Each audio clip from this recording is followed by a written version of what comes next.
Hello and welcome to the Ice Guys. This is the show that takes you into the world of the National Hockey League. Every game, every day, from a betting perspective. With pro sports handicappers, Ian Cameron, Alex B. Smith, and various guests from the world of hockey and sports betting. And now, here's your host, Ian Cameron.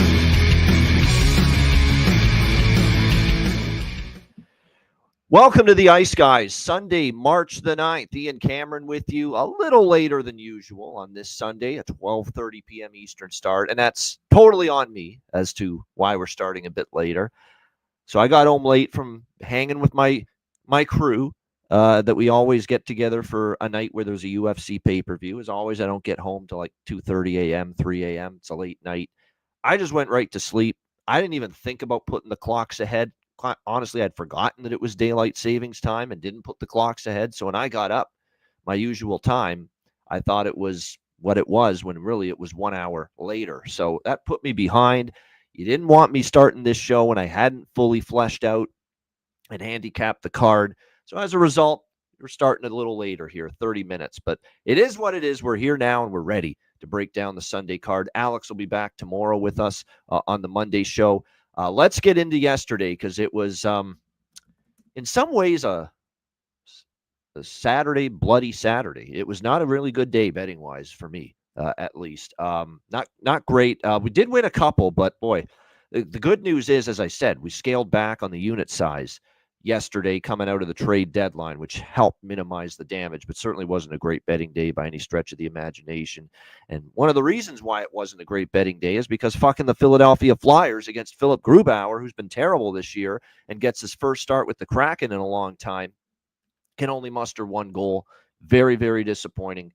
4-1 was the final score in favor of the Seattle Kraken, who've been struggling. So nice win for them, but like I said, Philadelphia kind of inept at the offensive end, unable to put up more than the one goal against a team that's been giving up goals and obviously a goaltender that's had a tough year. The New York Rangers collapse in the third period, up 3-1. They end up losing 4-3 in overtime to the Ottawa Senators. Great comeback by Ottawa. I'll tell you what, the part of the handicap that was correct was, and Alex said this, he thought Ottawa would come out sluggish. They did. You know, unfortunately, the Rangers are too horrific defensively to trust to hang on to a lead. And once Ottawa made it 3-2, and then they tied it right after that, all the momentum was gone from the Rangers. Ottawa had all the momentum, and they had life in their skates again, and they ended up rallying all the way back here for the 4-3 win against the New York Rangers. Boston, one of the stunning results of the day. They unload half the fucking team, and what do? They shut out the Tampa Bay Lightning 4-0. No Marchand, the captain, Carlo, Frederick, Coyle, all these guys traded prior to the deadline, and all they do is they shut out the Tampa Bay Lightning. Tampa Bay was awful in that game. They were skating in body only. There was no mind. There was no spirit. There was no energy. There was no passion. There was no emotion whatsoever in the Tampa Bay Lightning. That's all the things I thought we were going to see from the Boston Bruins yesterday. To be honest, Boston didn't play that good either. It was a dull game. It was a horrific game. It looked like two teams going through the motions. The only difference being Boston capitalized on a couple of their chances. Vasilevsky was kind of bad yet. And obviously, look, kind of a bad break on the goal that goes in from center ice. It hits the stick and takes a crazy turn and trajectory to the net.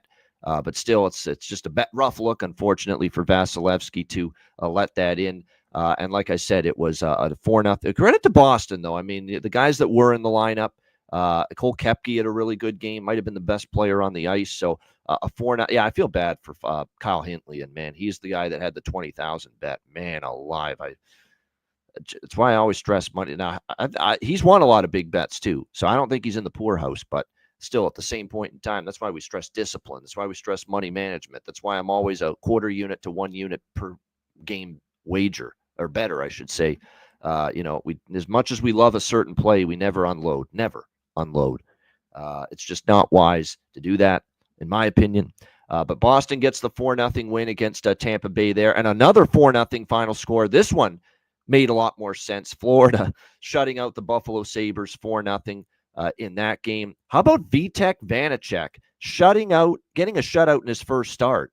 And, 36-21. I mean, 21 shots. It's not like he faced a ton of rubber. He only faced 3 shots in the third period, but got to give them credit. No doubt that, Vitek Vanacek played well. The one thing about Vanacek is he's got a much better team now, so maybe he'll thrive in this situation as a backup. The Devils, when he played them, they weren't necessarily a phenomenal defensive team. We know San Jose was a horrific defensive team. So now you're going with a champion team, one of the elite teams. So maybe this is a nice fit for Vanacek to at least be solid. He doesn't have to be great. Just be solid in those moments that you're filling in for Bobrovsky. Another shutout. I mean, yesterday was shutout city. 3 teams got blanked. Boston, Buffalo, and this team, the Montreal Canadiens. This one hurt because we had Montreal in the draw, and Montreal had their chances. I thought they pushed in the third period. They outplayed and carried the play to Calgary in the third. They just couldn't beat Dustin Wolf, man.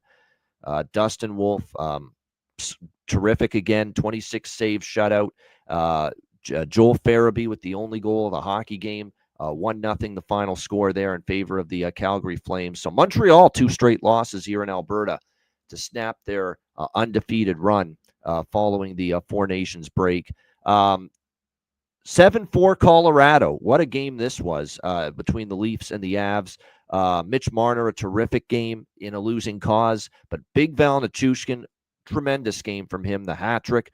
I thought all the new guys played well on both sides, Lawton and Carlo for Toronto, but especially Nelson and Coyle, I thought played very well for the Colorado Avalanche. We do cash our bargain bin special. It wasn't the best day yesterday, but Jonathan Drouin, bargain bin special of the night, plus 365, which was great to see. And the over in this game, which was as easy as it gets, 11 goals. That's now 14 straight games, Leafs versus Avs in Denver, that have gone over the total. 14 straight between these two teams over the total in Denver. So that trend continued last night.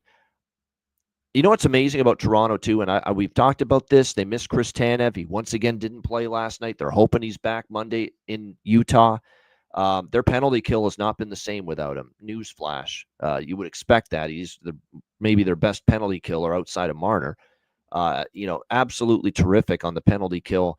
And power penalty kill has not been as reliable lately for the Toronto Maple Leafs. And Colorado made them pay with the power play late in that game for sure. But Colorado gets the 7-4 win there over Toronto in a very fast-paced, very, very entertaining hockey game.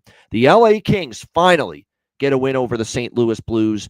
They beat St. Louis 2-1 in overtime there. Nashville, this was you know how many close losses we had? Montreal in the draw, 1-0, it loses. We had Chicago and over 2.5 split. They get 2 goals, they get it to overtime, and they lose 3-2. It's just that so close on so many things yesterday. But the Predators end up getting the 3-2 win there over the Chicago Blackhawks in that game. Islanders 4-2 over San Jose. Talked about how much of a brutal spot it was for San Jose. First game off this absolutely ridiculously grueling long road trip, and even the Islanders weren't so bad they could to screw that up. So Islanders get a 4-2 win there against the Sharks, and then another phenomenal game. I mean, Hockey Night in Canada had a great doubleheader. Leafs Avs was a good game. Stars Oilers was a great game as well. Credit to Edmonton. Connor McDavid is back, folks. He had not looked himself since the Four Nations break. Boy, he looked it last night. He looked like the old McDavid in vintage form. He was dancing all over the ice. He put Ilya Lyubushkin through the old meat grinder there and just made him look foolish on that one goal that he scored, a dazzling goal over against him. And then Lyubushkin had a bad neutral zone turnover that led to another Edmonton goal later in the game. So it was not a good night for Ilya Lyubushkin. Like I said in our group chat, he's going to need to, like Will Smith and Tommy Lee Jones back in the day, in the 90s, the Men in Black movie. You're going to have to flash that neuralizer in front of Ilya Lyubushkin so that he doesn't remember that game last night. That's how bad it was for him. It was an awful night for him in that game for the Dallas Stars. And really, Jake Ottinger, I don't think, was great last night. That one, Hyman scored on a breakaway. The puck got underneath his arm and in. Look, breakaways are difficult to stop, especially against good goal scorers, but I'd like to see him make that save, quite honestly. Wasn't his best game.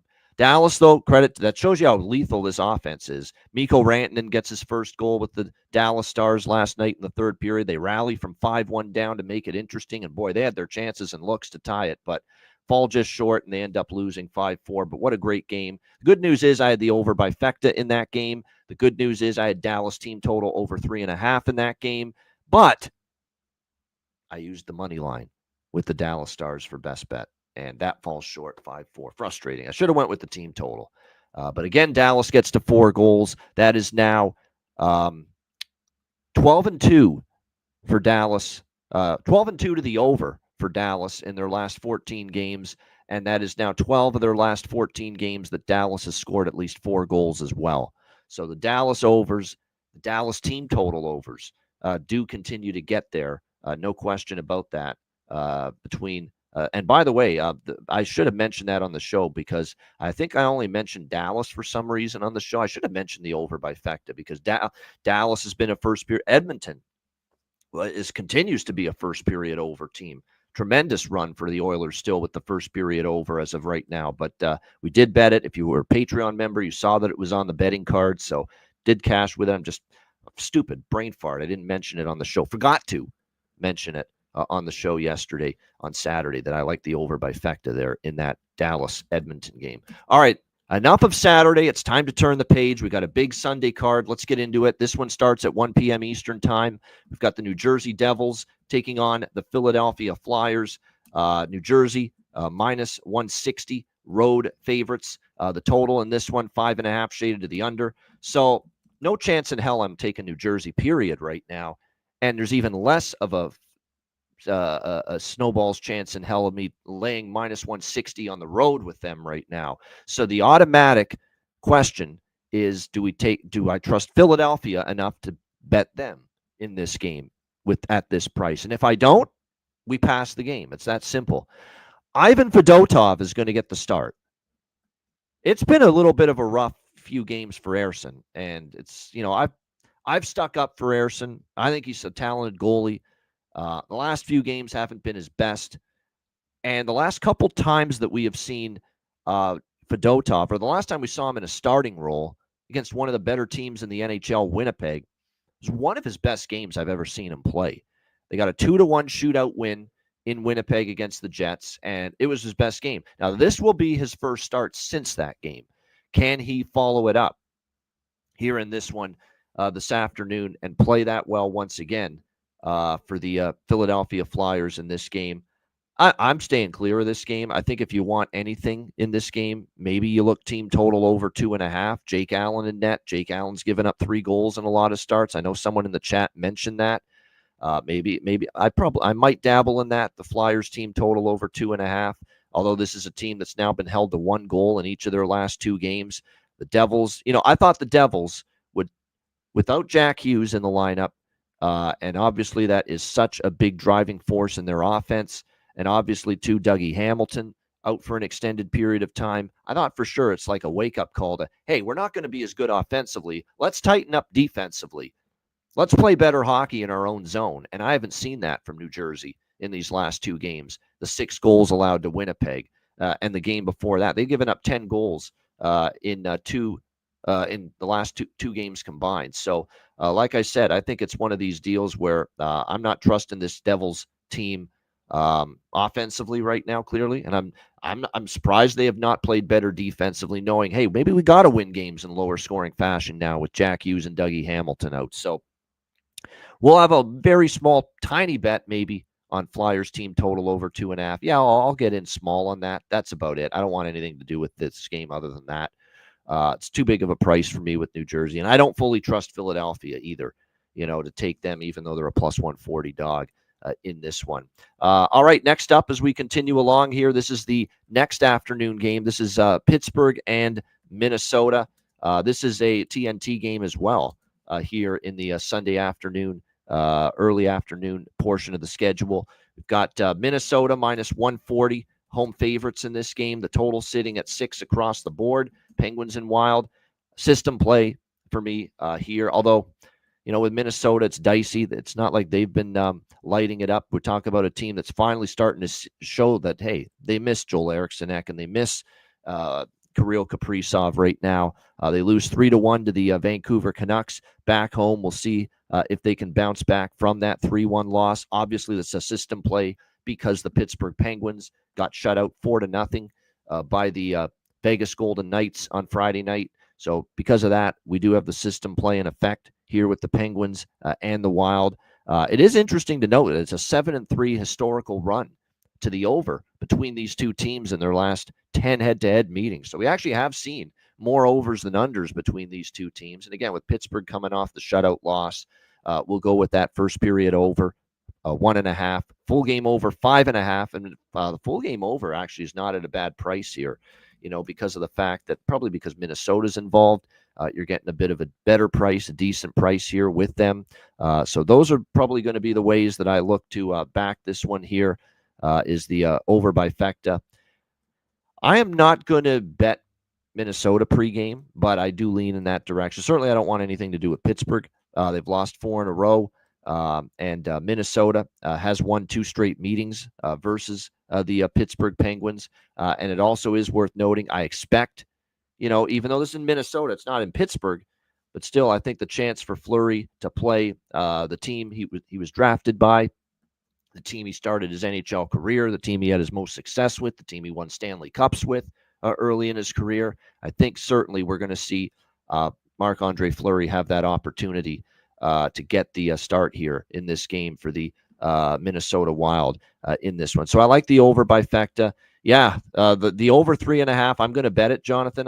With Minnesota, it's always scary, but I did commit to it. I did commit to taking the team total over against Pittsburgh until I lose. And so far, it's treated me quite well. So I will go to that. That's the better way to bet Minnesota, in my opinion. Don't lay the minus 140. If Minnesota wins this game, there's a damn good chance they get to 4, because when Pittsburgh loses games, they often give up 4. Look at the last several losses going back to the Washington. Since the Four Nations break, here's the Pittsburgh losses. They gave up 8 to Washington in a loss. They gave up 5 to the New York Rangers in a loss. They gave up 6 to Philadelphia in a loss. The one game they did not give up 4 goals in a loss was Boston. They only lost that game 3-2, March the 1st. And then their last 2 losses at Colorado, 4 goals allowed. At Vegas, 4 goals allowed. So all but one of the Pittsburgh Penguins' losses since the Four Nations break, all but one, they have given up at least 4 goals. So that's going to give me the confidence that hopefully Minnesota can get, to 4 goals here in this game, even though their offense can be flighty. And the last time, their offense was at home, they only got 1 goal against Boston. And they have scored 2 goals or less now, the Minnesota Wild, in 5 of their last 6 games. That does concern me, but hey, maybe Pittsburgh's defense, which is horrific, Nedeljkovic, who's really struggled lately, expected to be in net, that's going to be the tonic to cure what ails Minnesota's offensive production, which has kind of dipped a little bit here the last few games. All right, next up here, we've got Seattle and Washington. We've got the Washington Capitals, minus 260, home favorites. Actually, more like minus 250 is what we're looking at here with Washington in this game. The total here sitting at 5.5, shaded to the over. Washington with a hell of a third period comeback, rallying past the Detroit Red Wings on Friday night. Huge third period. I think it was just as much collapse Detroit as it was comeback for Washington, but got to give the Capitals credit. Alexei Protas was outstanding. 25 goals now for him on the season. Tom Wilson with a goal in that crazy third period. So it was really great to see just how well the Washington Capitals played in that third period. And it's a sign that they're never out of a game. They really are. They're never out of a hockey game with the offensive depth that they've got. Jacob Chikrin has given them such a great puck-moving offensive dimension from the blue line as well for this team. And like I said, they're never out of a game. I don't trust Seattle. I know Seattle finally won a hockey game yesterday.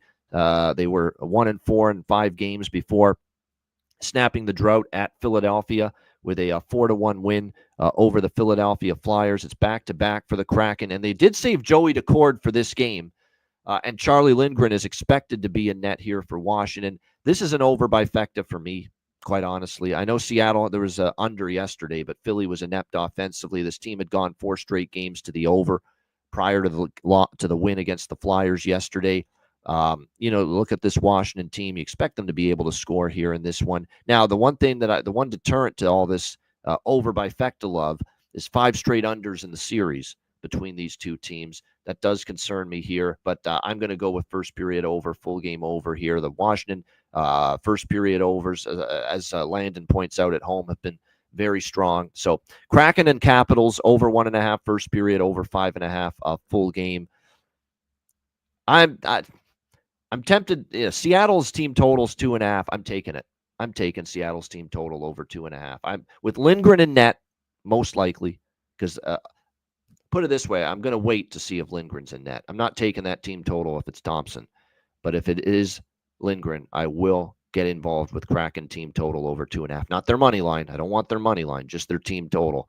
Now anyone that had Detroit team total over the other night, that was a tough beat. Like they had 2 goals in like the first 5-6 minutes of the game. They didn't score after that. Terrible beat. But Seattle has been scoring a little bit. And like I said, if it's Lindgren in net, they might be able to get to 3. The reason I say that is because, as we've talked about on this show for many games now involving Washington, they've given up 3 goals in a lot of games lately. So we will see if that continues here. But I will only move on the Seattle team total over if Lindgren is the confirmed starting goaltender for Washington. Until then, it's just the first period over and full game over for me. Yeah, Chychrun, Protas, Wilson.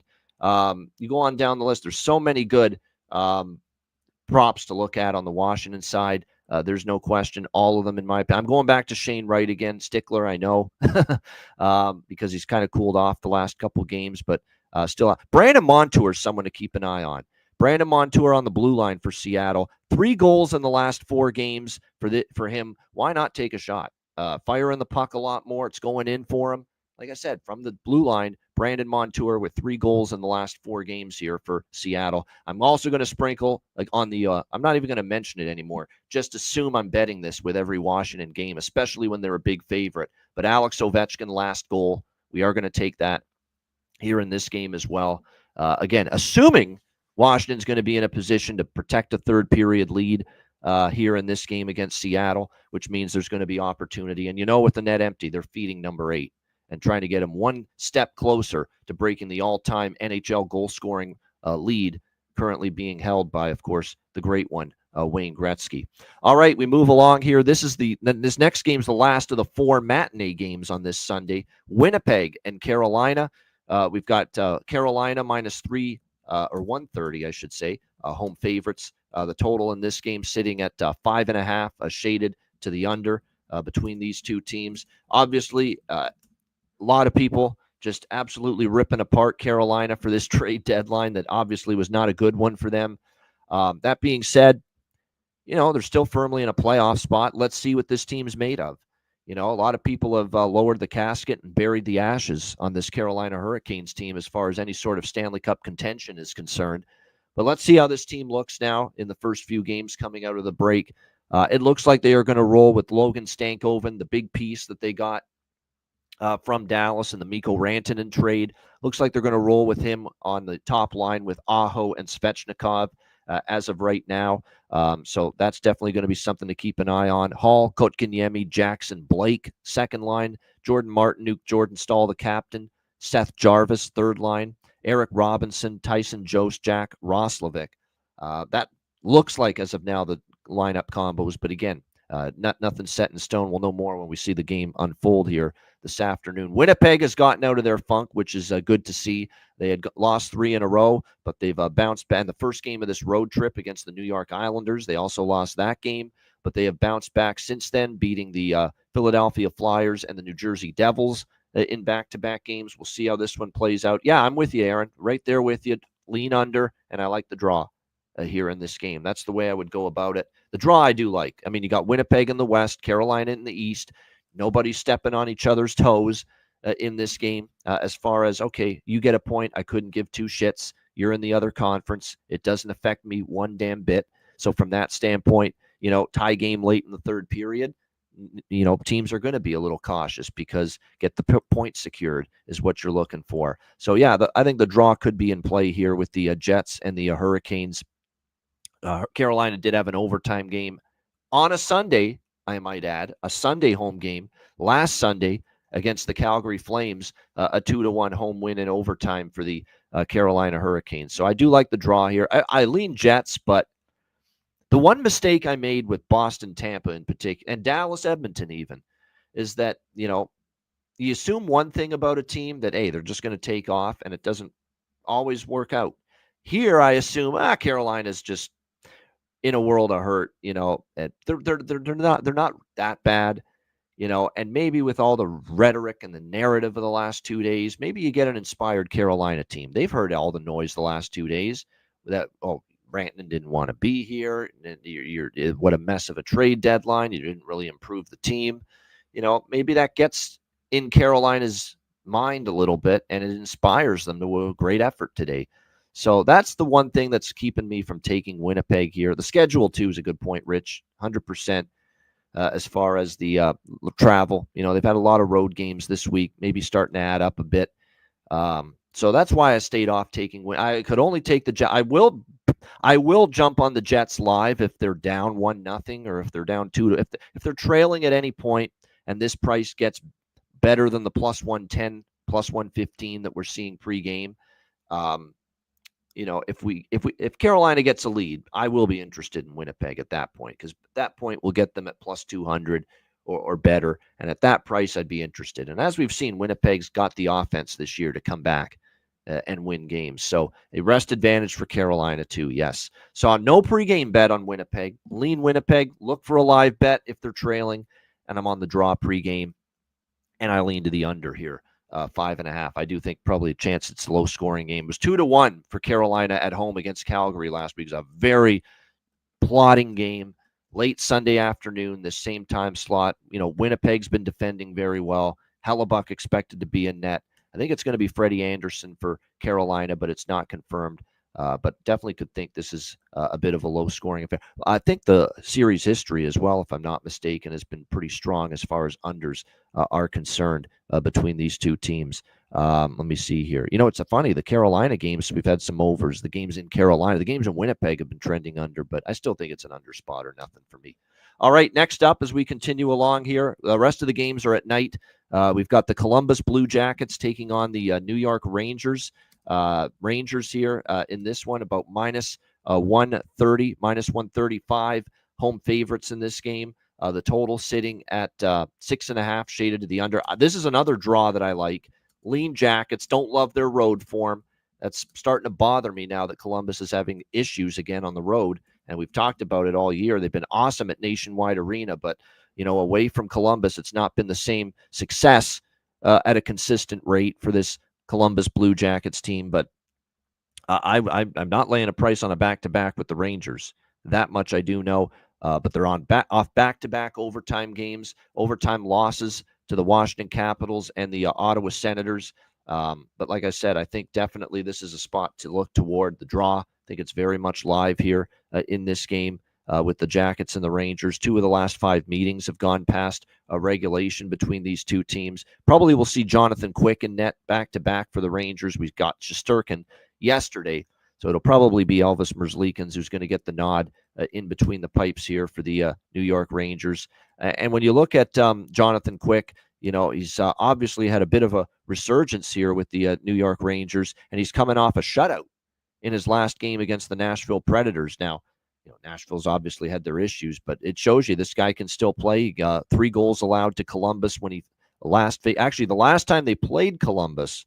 It's interesting to note that Jonathan Quick did start that game. It was February the 8th in Columbus, and it was a 4-3 New York Rangers victory over the Columbus Blue Jackets in that game where Jonathan Quick got the start. He gave up 3 goals on 25 shots for the New York Rangers in that game. So likely he's going to get the opportunity to face them again here in this one.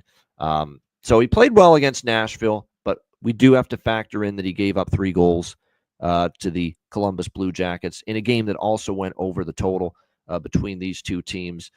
So I'm going to go with an over by Fecta here, along with the draw. I lean Jackets. This is another one where maybe if they fall behind, that's what I'm hoping for. Rangers get the lead. Jackets fall behind. Jackets are rested.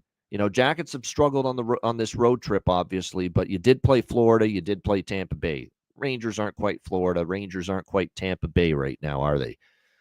It's system play, right? Jeez, totally fell asleep on that point. Yeah, that was a 3-0 shutout loss to the Columbus Blue Jackets. So there we go. Definitely would have been that would have pushed me right there to betting the first period over, full game over here in this game. Columbus in the system play after the shutout loss to the Florida Panthers in their last game. So yeah, first period over, full game over. The draw, targeting a live bet on Columbus if they fall behind, because oftentimes the team on the back-to-back, first period they've got their legs, first period they've got their energy, and they play well, and maybe they get a jump start on the opponent. And then as the game goes on, you see that team kind of start to wear down a little bit as it goes on. So that's why I think the strategy is very sound here. If you like Columbus, it's not going to hurt you to wait, see if the Rangers take an early lead, and then bet the Blue Jackets live, and at that time be able to get a better price with them. That's certainly the approach that I'm going to be looking to take here. And then as the game goes on, you expect the Rangers back-to-back, fatigue maybe to become an issue a little bit more for them. Yeah, some good props in this game, no question. When I look at the lineup situations here for these two squads, the New York Rangers, Lafreniere's playing with Trocheck and Panarin. Panarin's starting to heat up. Keep an eye on him. Will Cooley, I'm always interested. JT Miller and Zibanejad together as a line for the Rangers. So any of those guys I could make a case for as far as props in this game. Columbus, yeah, Werenski. Here's the thing about Zach Werenski. We're scared shitless all the time to bet this guy for props away from home. But he's had 4 points in the last 3 games, and he had in the Tampa loss both of their goals. So that's a good sign for that road production. Fantilli, Kent Johnson has been a kind of a go-to as far as props for me. And yes, great point in the chat that suddenly starting to see a little percolation here from Justin Danforth, for the Jackets, giving them something from the third line. So like I said, definitely something to look for. And as Jonathan alludes to with Danforth, 3 goals in 5 games versus Jonathan Quick, the likely starter here tonight for the New York Rangers, which definitely furthers that cause that maybe he makes something happen offensively tonight in this game. All right, Los Angeles Kings, Vegas Golden Knights. We've got Vegas minus 190 home favorites here, back-to-back for the Kings after finally getting a victory last night over the St. Louis Blues and avoiding going 0-3 against them in this short period of time. 5.5 the total here in this game with the Kings and the Golden Knights. This is the game I'm probably, at least as of now, not really interested in all that much. It's LA back on the road where they've been just awful. Do we want to lay minus 190 here with the Vegas Golden Knights? We should probably on the back-to-back see David Riddick in net for the Kings. Aiden Hill likely going to... Aiden Hill, man, is becoming a story.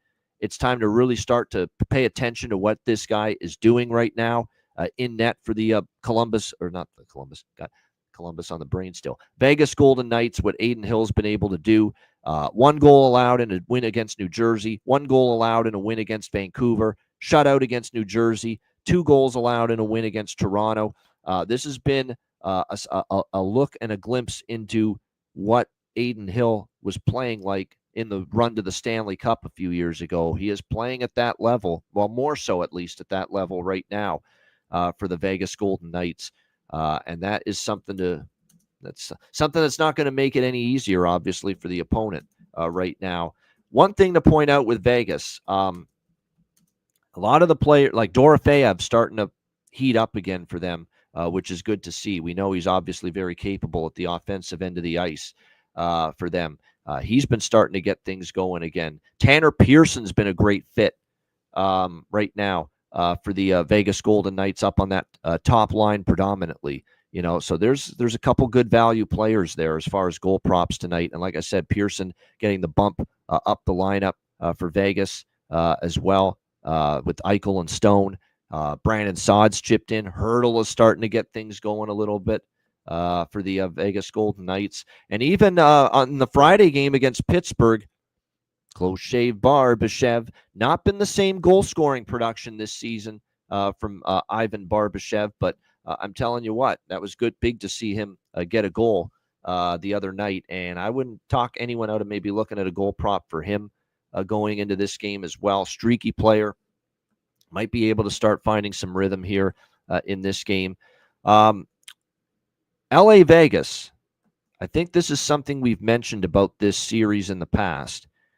You can't explain it, but for some reason, these teams collide. There's overs. There is 6-3-1 to the over in the last 10 head-to-head meetings. 3 straight overs in the last 3 head-to-head meetings. One team of the two has scored at least 5 goals. Or actually, one of these two teams has scored at least 4 goals in 9 of the last 10 head-to-head meetings. So in 9 of the last 10 head-to-head meetings, Kings, Golden Knights, one of the teams has gotten to 4 goals. So if you think about that, you think about the fact that this total is only 5.5, I am taking the over 5.5 at this price, especially with Riddick and net. Now, Aiden Hill scares me. He's playing well right now. He's in the zone. He's locked in. He's dialed right now for the Vegas Golden Knights. But hopefully Los Angeles can chip in a little bit. We know the LA defense hasn't been nearly as good on the road. It is worth noting they gave up 5 to Chicago, 4 to St. Louis, 6 to Dallas in the 3 games on their most recent road trip. So the 5.5, I'm interested in over 5.5. Again, kind of a series history play. No question about that. So that's the only thing I have pregame. I lean to Vegas. I just don't love the price enough, minus 190. I do agree if you're going to take them, go the route that Jonathan is, take them in regulation, or take a shot with their team total. I mean, it is 3.5 at plus money. And like I said, this LA team, 5, 4, and 6 goals allowed in their 3 games on the recent road trip to the Blackhawks, the Blues, and the Stars. They obviously had their defensive issues. And I think David Riddick is a notch below Darcy Kemper, personally. Not that Kemper's phenomenal, but Kemper's pretty good and is capable of being pretty good. So I think, Riddick's a step below that. And you talked me in, Jonathan, to Warren Fogle. Warren Fogle has cooled off a little bit, 4 straight games without a goal after 3 straight games with a goal coming out of the Four Nations break. But you mentioned the success here that he's had against this particular team. So maybe I get back to the well with Warren Fogle here of late. Yeah, I mean, with Kempe, that's a good point. As far as his shots on goal, you're right. I've noticed a dip with it lately. And he is still up there with Kopitar and Turcotte. You know what's funny about, I've almost given up betting Alex Turcotte to score goals. And he's the guy that's still there with Kopitar and Kempe on that top line. And I don't even think about betting him now to score because it's been forever. When's the last time that guy scored a goal? Jonathan certainly would know. Probably, but it's been a while. It's like a long while, and this guy's been next. Maybe Jim Hiller should maybe look at someone else playing with Kopitar and Kempe. Just saying, I mean, my goodness, I mean, he's still up there with Kopitar and Kempe, and we have not seen him score a goal, Alex Turcotte, in a very, very long time. So that's very interesting to see that there's been no adjustment there as to the left wing side of that top line. I don't agree with it, that's for sure. All right, next up, we've got the New York Islanders and the Anaheim Ducks. We've got the Islanders minus 115 road favorites. Is it Kuzmenko now with Kopitar and Kempe? Okay, well, you got to do something. Turcotte was certainly not producing what you hope for to complement those Kopitar and Kempe on that line. So we'll see how that goes. But yeah, Kuzmenko now a king, of course, and we'll see how it goes for him. He played in the game last night against the St. Louis Blues. No points, no shots on goal. Unfortunately, you get that sometimes from Andrei Kuzmenko, invisible man out there sometimes, and can't find him with a telescope sometimes as well. Islanders and Ducks. Islanders minus 115 road favorites, 6 the total, shaded to the under. Yeah. Good on the Islanders. They beat San Jose. San Jose was in a miserable spot, miserable scheduling spot, miserable situational spot in that game for the San Jose Sharks. And credit to the Islanders. They took advantage of it. They won 4-2 in that game. I don't trust them on a back-to-back. Anaheim, okay, they've lost a couple in a row. I still like the effort we're seeing. They lost 3-2 to Vancouver. They were on a back-to-back after beating Edmonton the night before. They lost 4-3 to a red-hot St. Louis Blues team. And remember, St. Louis Blues went with Binnington in net in that game, their best goalie, who's been great lately.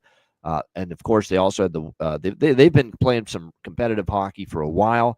5-4-1 in their last 10 games. And a lot of the losses, look at them, a 1-goal overtime loss at Detroit, 1-goal loss at Buffalo, 1-goal loss at Vancouver, 1-goal home loss to St. Louis. So I like Anaheim here. Quack, quack, quack, quack, quack, quack, quack, quack, quack, quack. I like the Anaheim Ducks here in this spot, right around minus 105 in this game. Now it's the Islanders' turn to experience a back-to-back here in this one. Anaheim actually, at home, 14 wins on the season. We'll see who's in net. Obviously, we talk about the fact that John Gibson's been injured, and he's still day-to-day. It's not like not the worst case scenario. We thought maybe, he's going to be out for sure for weeks, if not months, but it's just day to day with the lower body injury. I expect, though, it'll still be Lukas Dostal who's going to get the start here in this game for the Anaheim Ducks. By the way, we're waiting to see who's going to be the goalie for the Islanders. It was Sorokin last night.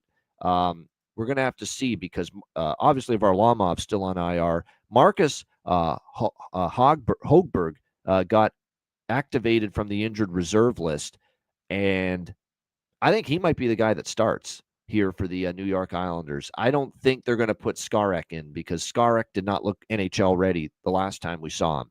He gave up 5 goals to the Florida Panthers. So I'm guessing that maybe Marcus Hogberg, coming out off the injured list, is going to be the guy that starts here. But again, Patrick Waugh is also on occasion. He did this shit against Winnipeg on earlier this week. He's not afraid to put Sorokin in there back-to-back, and that could happen here. So I'm waiting on this, but he's active. It's probably either going to be Marcus Hogberg or it's going to be Ilya Sorokin on a back-to-back. And remember, Patrick Waugh has not been shy about putting Ilya Sorokin in net on a back-to-back. He's done it many a times, and there you go. He started 10 straight as well, burning this goalie out. I still like Anaheim, even if it is Sorokin. Sorokin's actually played pretty well the last few games, but I still like the Anaheim Ducks, regardless of who's going to be in net here for them. And I think this game, I like Anaheim here in this spot. It's funny. The Islanders they're not the Islanders anymore. It's been a while since they've played a game that's gone past regulation. So that's pretty funny that it has. And by the way, prior to the 3-1 Anaheim win back in October, we had seen, believe it or not, 5 straight overs in the series history. I don't know if I love the over in this spot, though. I probably don't. I'll probably stay off the total. Islanders or Anaheim for me, though, at minus 105 is what I'm looking at here in this one.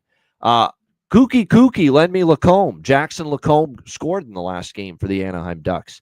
So it's just been just a day late and $1 short with that guy with the goal props, because I bet the goal prop for him a few times, but he's just been missing. Actually, he did not score, the last game against St. Louis. I'm thinking of a few games ago. He got the goal in back-to-back games against Chicago and Vancouver. But he's been a point machine. My goodness, it's been one of the better bets going because it's been so mispriced, not being priced at all the way it should be. His point prop, his assist props, Jackson Lacombe from the blue line here for the Anaheim Ducks. So very, very difficult to not bet that prop in some form going into this game tonight for the Anaheim Ducks. It looks like here as well, I want to make note that talked about Leo Carlsson starting to really rip things up a little bit lately. 2, 3, 4, 5 goals for him in the last 8 games and 8 points for him in the last 8 games as well. So the second-year player, first-round pick, really starting to turn his game up a little bit for the Anaheim Ducks of late as well. That's something to keep in mind as going into this one. Cutter Gauthier has had a little bit more of an offensive impact of late. 4 points for him in the last 3 games. And what I like about Gauthier is he's facilitating as well. People think of him as a pure goal scorer. Yeah, but he's been playmaking lately as well. Several assists for him of late. So there's a few good props on their side. I'm going to roll back with Anthony Duclair. I mentioned Anthony Duclair going into that game against his old team, San Jose, that Anthony Duclair got scratched. Patrick Waugh trying to send him a message. He's back in the lineup, and he gets their first goal of the game, power play goal for the New York Islanders. So I think going back to the well with Duclair, he's a streaky scorer. He scores one. Oftentimes, goals in bunches can follow right after that for him. So, and Aaron had the first goal on Duclair. Really good. I didn't take that, but my goodness, good job jumping in on that with the Duke to get the first goal. So Anthony Duclair, I'm going to roll back with that, him to score tonight for the New York Islanders. All right, our final game now of this Sunday NHL slate. We've got the Dallas Stars on a back-to-back after just a breakneck pace type of game last night against the Edmonton Oilers. Now they travel to Van City to take on the Vancouver Canucks. Dallas minus 140, road favorites. The total in this game sitting at 5.5, shaded to the over. Vancouver definitely with the situational edge and the rest advantage. That might be the only advantage they have, though. Dallas is definitely the better team. Now, what do we get from Dallas tonight? That was a empty the gas tank type of game. This Western Conference Final rematch. You could tell that game was just more than the average regular season NHL game for both teams last night. What's left in the tank for Dallas here as they play back-to-back on the road here tonight against the Vancouver Canucks? It looks like I'm sure we're going to see Casey DeSmith for Dallas. I mean, you can pretty much salt it away that we're going to see him in net. Kevin Lankinen probably gets the start here once again for the Vancouver Canucks. Quinn Hughes, by the way, didn't play once again against Minnesota, the second straight game he's missed. We'll see if he's back tonight. This is a day-to-day situation right now with the mighty Quinn Hughes for Vancouver. So we're going to have to wait to see how this one plays out. It's a very, very tricky game based on the fact that when you look at this matchup here, Dallas is definitely the better team, but situationals are in Vancouver's favor. How much did that take out of them? And Rope Hintz, who, a scary moment last night, he departed that game with an upper body injury. A shot deflected off his own stick, hit him in the face in a tough spot, unprotected in the second period. You could tell he was in big pain, left the game. It's one of those deals where I think it's day-to-day for him, but it's no guarantee Rope Hintz is in tonight for the Dallas Stars with it being a back-to-back. Hughes did not practice Saturday, kind of leading you to believe he's going to miss another game there for the Vancouver Canucks. Again, Casey DeSmith going to get the start in net. Casey DeSmith, we have to give him a little bit of credit because he has stepped in as a backup goaltender, and I think he's been more good than bad this year for the Dallas Stars. His overall record, 11-6, 2.5 goals against average, 912 save percentage for Casey DeSmith in a backup role this year for the Dallas Stars. So you got to give him credit for that. I have to bet first period over, full game over. These Dallas first period overs, full. Now Vancouver's a team that, with Quinn Hughes out, we've talked about this. They're not necessarily an over team. And look, they're 8-2 to the under in their last 10 games. So it's kind of a collision, right? Vancouver's been kind of an under team. Dallas been one of the biggest over teams in the NHL. 9-1 their last 10 to the over. 12-2 to the over in their last 14 games. Like I said, they've scored 4 goals or more in 12 of their last 14 games. So I am going to go with that over by Fecta. I am still going to take. I mean, Dallas has been just rolling in these first period full game over combinations. The team total for Dallas, I'm also going to sprinkle on that, even though it's a back-to-back. It's a very tricky spot. It was like a playoff intensity to that game against Edmonton last night. Maybe they are flat, but I've got 12 out of 14 games in my favor with this over 3.5 on the Dallas team total that I'm going to take it. I'm still taking it. Like, the price is too good. Price is too good. And, Vancouver's not playing Anaheim anymore. Their defense is going to get tested here tonight against this Dallas Stars team. And as good as Lankinen's played, he's going to get tested as well in this one tonight. So you can get upwards of plus 125, plus 126, plus 130 with Dallas team total over 3.5. That's a really good price for a team that has scored at least 4 goals in 12 of the last 14 games. That's the better bet. If you're going to take Dallas at all, don't touch the minus 140. Don't touch the money line unless you're going to get a better price with them if they're trailing at some point. Definitely, the team total is the way to go. They've scored 4 more in 12 of 14, and they are off a loss, Dallas. So even though it's a back-to-back, and that was a very, very high-energy game against Edmonton, they don't want to drop 2 in a row, especially with their new toy, Mikko Rantanen, on the team now. Dallas team total over. We'll get in on that. The price is just too good to pass up. Over 3.5 plus 130. and we'll do the over by Fecta here in this one. And then as far as player props go, Wyatt Johnston, don't you just have to bet Wyatt Johnston to score a goal in every game until he stops at this point? I mean, this is just the epitome of just incredible, insanely red hot as far as scoring goals right now. That you can stick that fucking early season slump of his where the sun don't shine, because it's a thing of the past. 5 straight games with a goal, and a grand total of 7 goals in those 5 games, because he also had the hat trick against St. Louis. So, Wyatt Johnston's been just almost automatic goal prop, and almost have to think that you got to bet it. Robertson's a point machine right now. We'll see if Hintz plays. He's been a point machine. Thomas Harley gets an assist last night. Thomas Harley assist prop is like, it's nice to find those moments where it seems like you can just find a team or find a game and make a certain bet, and you feel like 90% of the time you're going to hit it. That's Thomas Harley to get a point, and specifically to get an assist lately. Like, it's been just about automatic for the Dallas Stars here in the last several games, as he's filled the shoes of Miro Heiskanen very admirably, for a guy that's almost irreplaceable. And the way Thomas Harley has gone about his business, filling all those minutes, it's been very impressive. No question about that. So Thomas Harley assist, you got to look in that direction. I always sprinkle the goal prop too, which is a little more risky because, you're not always going to see him find the back of the net. That being said, in the third period, he let a bomb go, and it was a really good save through traffic by Skinner. He almost had one last night as far as a goal in that game. So those are the props I would look at there for the Dallas Stars. For Vancouver, they are now, he's had a solid year as a backup role. In a backup role, Casey DeSmith for Dallas, but I do think Vancouver can chip in a little bit here. And right now, does Elias Pettersson get on a roll? He finally found the back of the net and scored against Minnesota.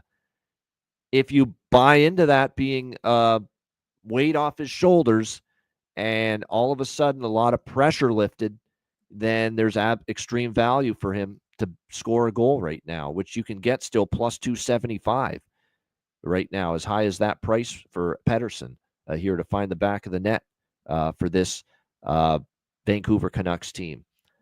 Something to factor in. I mean, for the first time in a while, I'm thinking about it with Pettersson goal prop. Garland and Joshua on that top line, I think, are worth a shot as well. That line has shown a little bit of chemistry here, no doubt. Talk about Jake DeBrusk here. He's been one of the bright spots offensively for the Canucks, even during their struggles as well. Looks like the second line is going to be Drew O'Connor, Philip Hedl, and Jonathan Lekkerimäki going to make up the the second line rather here for the Vancouver Canucks. They like Lekkerimäki. I took a couple shots with him as far as goal props. I might lay off tonight. Just wait to see if that line develops into something here moving forward. But like I said, Elias Pettersson, he does blow, Russell. He has this year anyway. But the one thing I will say about it is, there's a lot of pressure, and when you're not scoring and you're not producing and you're hearing it from the fan base and you're hearing it from the media every fucking day, you're not going to play well. You're going to play tight. You're going to play with pressure. You're going to grip the stick.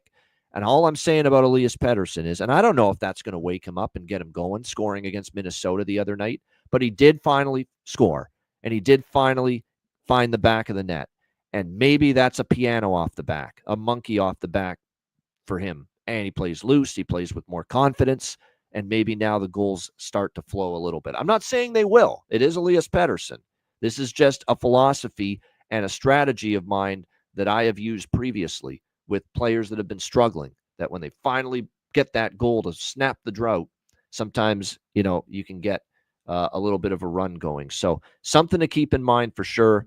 And something to look at with Pettersson. Again, I'm not look. This is not a guarantee. This is Elias Pettersson. He's had a miserable year. Maybe he goes right back into slumping again, and that was a one-off and an anomaly the other night against Minnesota. But all I'm saying is there's still a possibility that maybe, just maybe,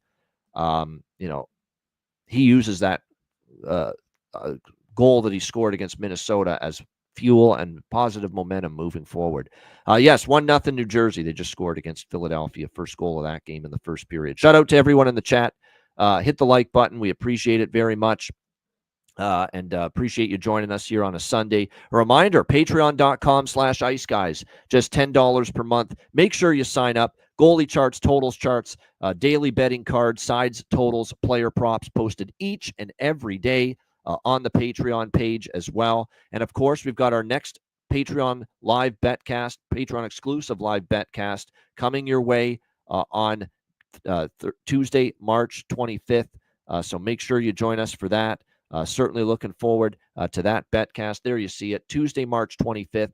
Our next betcast, once again, it is Patreon exclusive, which means the only way to watch it and join us on the betcast is to be a Patreon member. So make sure you sign up. $10 per month. Your subscription goes a long way to supporting the show. Patreon.com/Ice Guys. Sign up now, just $10 per month. And also, I want to point out with the Ice Guys store, make sure you're aware that the 15% off is still in effect at the Ice Guys store. 7 days of 15% off until March the 13th. So that's until next Thursday. So again, every piece of merchandise and gear at the Ice Guys store, 15% off.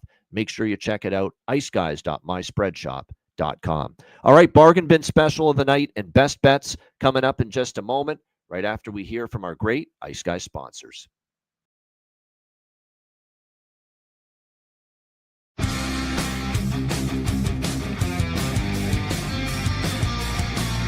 Support for the Ice Guys podcast is provided by Boston Hemp Incorporated,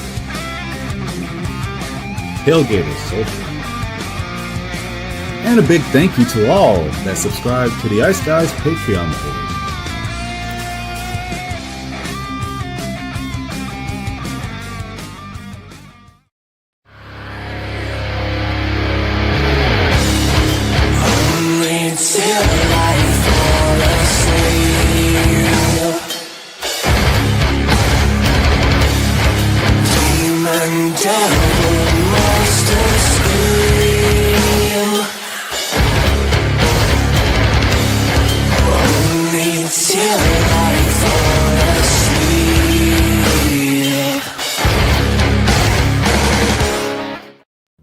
Everyone loves a perfect pair. Bacon and eggs. Thunder and lightning. Mario and Luigi. A hot dog with fries. Ian and Alex B. That's right.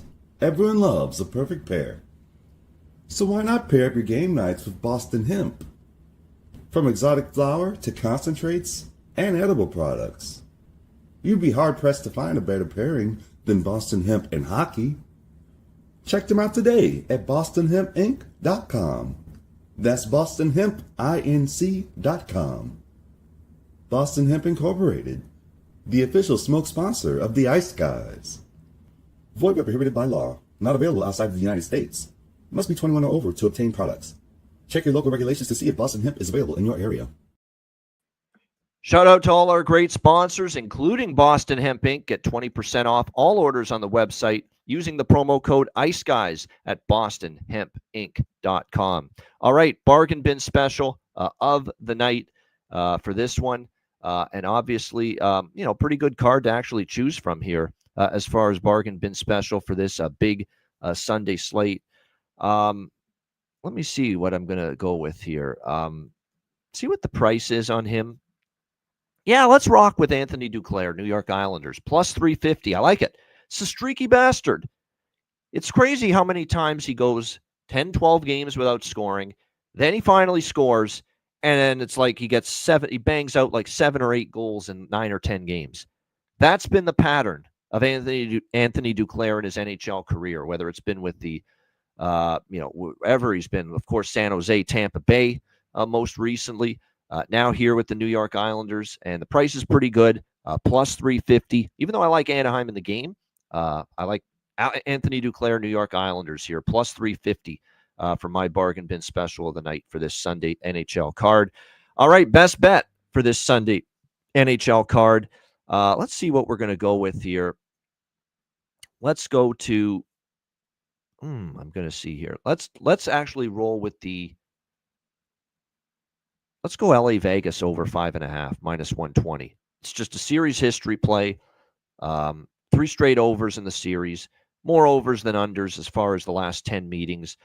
There's just something about Kings and Golden Knights. It does get a little chippy. There's more power plays. You're going to have David Riddick in net for LA, who I don't think is quite as good as Kemper. Total's only 5.5. Vegas has been scoring here, 9 goals in their last 2 home games against Toronto and Pittsburgh. So over 5.5 with LA Vegas. Let's roll with that for my best bet here for this Sunday NHL card. Shout out to everyone in the chat. Hit the like button. We appreciate it very much. And like I said, looking forward to a great Sunday card. I love these Sunday cards with 8 games on it. It's about damn time now with football season over that we're finally getting some decent-sized NHL slates here on Sundays. So shout out to everyone in the chat. Appreciate it. Hit the like button on the way out. And a reminder, again, we've got obviously the show back at 2 p.m. Eastern tomorrow on the Monday slate. So looking forward to that. Reminder, the Ice Guys is live 7 days a week, Monday to Friday, 2 p.m. Eastern, Saturday and Sunday, noon Eastern. If you can't watch the show live, download the Ice Guys podcast in audio form on all major podcast platforms, Google Podcasts, Apple Podcasts, Spotify, Stitcher, iHeartRadio, Amazon Music, and more. Download the Ice Guys podcast when you can't watch the show live. I'm Ian Cameron. Have a great Sunday. Enjoy the games and good luck. And enjoy the call. I'm watching college basketball too right now. These small conference tournaments are fun. They're more enjoyable than the regular season stuff. Small gyms. You're playing to get into the NCAA tournament. Great intensity. That's something, because I enjoy hockey more as a sport than basketball. But you get basketball in the right setting, it can be pretty damn good too. And a lot of these smaller conference tournament games, I enjoy them in college basketball, of course, with March Madness upon us. So have a great Sunday. Enjoy the games and good luck. And we will be back with you tomorrow on Monday, 2 p.m. Eastern, for another edition of the Ice Guys.